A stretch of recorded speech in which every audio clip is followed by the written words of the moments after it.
नमस्कार, आप देख रहे हैं दिव्य हिमाचल टीवी। मैं हूं आपके साथ वंशिता शर्मा। जाहिर है मैं आपको बताएंगे आपके आसपास, आपके राज्य, आपके राष्ट्र और अंतर्राष्ट्रीय स्तर की कुछ अहम खबरें। इसके अलावा हमारे आज के दिव्य हिमाचल समाचार पत्र पर भी नजर डालेंगे और भी कुछ जानकारी आपके लिए लेकर आए हैं। अंत तक कार्यक्रम में बने रहिएगा। आइए करते हैं शुरुआत।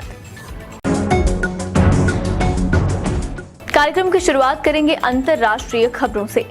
श्रीलंका अपनी आजादी के बाद सबसे बुरे आर्थिक दौर का सामना कर रहा है। पिछले 3 महीने से जारी आर्थिक और राजनीतिक संकट के बीच शनिवार को राष्ट्रपति गोटबाया राजपक्षे के देश छोड़कर भागने की खबर सामने आई, जिसके बाद प्रदर्शनकारियों ने राष्ट्रपति भवन पर कब्जा कर लिया। इसी बीच सोमवार को प्रधानमंत्री कार्यालय द्वारा जारी बयान में कहा गया कि गोटबाया ने राष्ट्रपति भवन छोड़ने से पहले प्रधानमंत्री विक्रम सिंघे से बात की थी। इसमें गोटबाया ने कहा था कि वे इस्तीफा दे देंगे। अगली खबर की बात करें तो श्रीलंका के लगातार बिगड़ते हालात पर भारत ने उसका समर्थन किया है। भारतीय विदेश मंत्रालय ने बयान जारी किया, हम उन चुनौतियों से अवगत हैं जिनका श्रीलंका और उसके लोग सामना कर रहे हैं। विदेश मंत्रालय ने कहा, उनको इस कठिन दौर से उभरने की कोशिश में हम श्रीलंका के लोगों के साथ खड़े हैं। भारत ने इस वर्ष श्रीलंका में गंभीर आर्थिक स्थिति को सुधारने के लिए 3.8 बिलियन अमेरिकी डॉलर से अधिक का अभूतपूर्व समर्थन दिया है। अगली खबर की बात करें तो अमेरिका के राष्ट्रपति जो बाइडेन की यात्रा से पहले इजरायल के प्रधानमंत्री याइर लापिड ने रविवार को उम्मीद जताई कि उनका देश सऊदी अरब के साथ औपचारिक राजनयिक संबंध स्थापित करेगा। राष्ट्रीय खबरों की बात करें तो बिहार में शराब की तस्करी और उसके इस्तेमाल को लेकर सख्त कानूनी प्रावधान किए गए हैं। इसके बावजूद प्रदेश में शराब की तस्करी लगातार जारी है। प्रदेश के गोपालगंज जिले में एक ऐसा ही मामला सामने आया है। उत्तर प्रदेश से बिहार शराब की खेप लाई जा रही थी। गुप्त सूचना के आधार पर स्थानीय पुलिस और मद्य निषेध विभाग की टीम ने संयुक्त रूप से रात में यहां छापेमारी की। अगली खबर की ओर बढ़ें तो उत्तराखंड के देहरादून में रिंग रोड को 4 लेन में कन्वर्ट करने के लिए 2200 पेड़ों को काटा जा रहा है। रिंग रोड की शान इन पेड़ों को इन दिनों युद्ध स्तर पर काटा जा रहा है। सिटीजन फॉर ग्रीन दून से जुड़े लोगों ने रविवार को रिंग रोड पर इकट्ठा होकर पेड़ काटे जाने का विरोध किया है।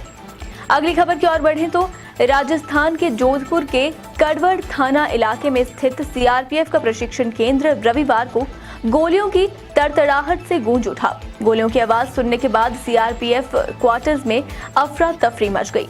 यहां तैनात एक जवान ने अपने परिवार सहित खुद को अपने क्वार्टर में बंधक बना लिया। बाद में उसने अपने क्वार्टर की बालकनी में आकर एक के बाद एक कई फायर किए। बताया जा रहा है कि सीआरपीएफ का ये जवान छुट्टी नहीं मिलने से खफा था। राज्य की ओर रुख करें तो आपको बता दें कि कुल्लू में देर रात से हो रही मूसलाधार बारिश से जनजीवन अस्त व्यस्त है। लोगों को काफी दिक्कतों का सामना करना पड़ रहा है। नदी नालों का जलस्तर उफान पर है। उधर भारी बारिश से लारजी सेंट न्यूली सड़क मार्ग अवरुद्ध हो गया है। पागल नाला में बाढ़ आने से यातायात पूरी तरह से बाधित हो गया है। अगली खबर की बात करें तो हिमाचल प्रदेश में लगातार बढ़ रहे कोरोना के मामलों को लेकर राज्य सरकार सख्त कदम उठाने जा रही है। प्रदेश में मास्क पहनना, अस्पतालों, कार्यालयों और सार्वजनिक स्थानों पर सोशल डिस्टेंसिंग फिर से अनिवार्य होगी। स्वास्थ्य विभाग ने इसे लेकर प्रस्ताव तैयार किया है, जिसे 14 जुलाई को होने वाली प्रदेश कैबिनेट की बैठक में लाया जाएगा।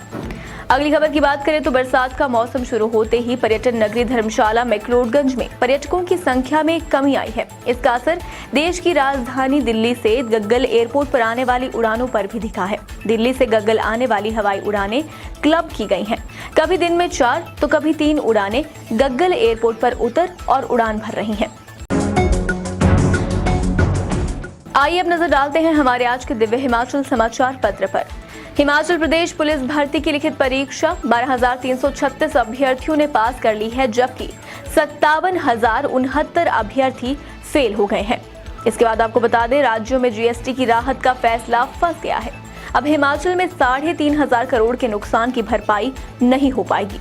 अगली खबर की बात करें तो असम में भगवान शिव और देवी पार्वती की वेशभूषा में 2 कलाकारों को बाइक की सवारी और फिर इसी वेशभूषा में महंगाई के विरुद्ध नुक्कड़ करना महंगा पड़ गया। इन पर इसके लिए केस दर्ज हो गया है।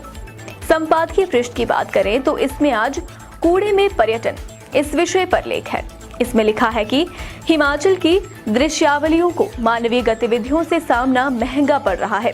अभी हाल ही की तस्वीरें बता रही हैं कि अटल टनल की ओर उमदा टूरिज्म अपनी सारी उमंगों को कचरे में डालकर लौट रहे हैं। आगे का लेख आप स्वयं पढ़ें। इसके अलावा डॉक्टर जयंतीलाल भंडारी का लेख रोजगार परिदृश्य पर उभरती चुनौतियां, निधि शर्मा का लेख कानून की जनसंख्या नियंत्रण का उपाय, रोमिता शर्मा का लेख जनसंख्या विस्फोट एक बड़ा खतरा और छिलकों की छावनी में निर्मल असो का लेख हमारे घर के बाहर कुत्ते छपा है। आप इन सभी लेखों को अवश्य पढ़ें। 21वीं सदी में यदि आपको कोई कहे कि तकरीबन 1000 की आबादी वाले एक गांव में सिर्फ 2 लड़के ही मैट्रिक पास हैं, तो क्या आप इस बात पर यकीन करेंगे? बरहट प्रखंड इलाके के पत्नेश्वर पहाड़ी की तलहटी में बसा गांव महादलित बहुल है। गांव की आबादी लगभग 1000 है। शिक्षा के मामले में ये गांव बहुत पीछे है। आजादी के 7 दशक बाद भी इस गांव के लोग अब तक शिक्षा से दूर हैं। गरीबी के कारण पेट पालने और घर संभालने के लिए ग्रामीण ईंट भट्ठों पर या कहीं और मजदूरी करते आ रहे हैं। पत्नेश्वर गांव में अब तक मात्र 2 लड़के ही मैट्रिक पास हैं, लेकिन अब इस गांव में भी शिक्षा की अलख जगने लगी है। अगले साल यानी कि वर्ष 2023 में यहाँ की 4 बेटियां मैट्रिक की परीक्षा देंगी। ये चारों अभी से ही जी तोड़ मेहनत कर रही हैं। ये सभी मलयपुर गांव के कामिनी गर्ल्स स्कूल की छात्रा हैं। परिवार वाले भी इनका साथ देने लगे हैं। दर्शकों, जाहिर है मैं आज के लिए बस इतना ही। अब आपसे मिलेंगे इस खास कार्यक्रम के साथ कल। तब तक देखते रहिए दिव्य हिमाचल टीवी।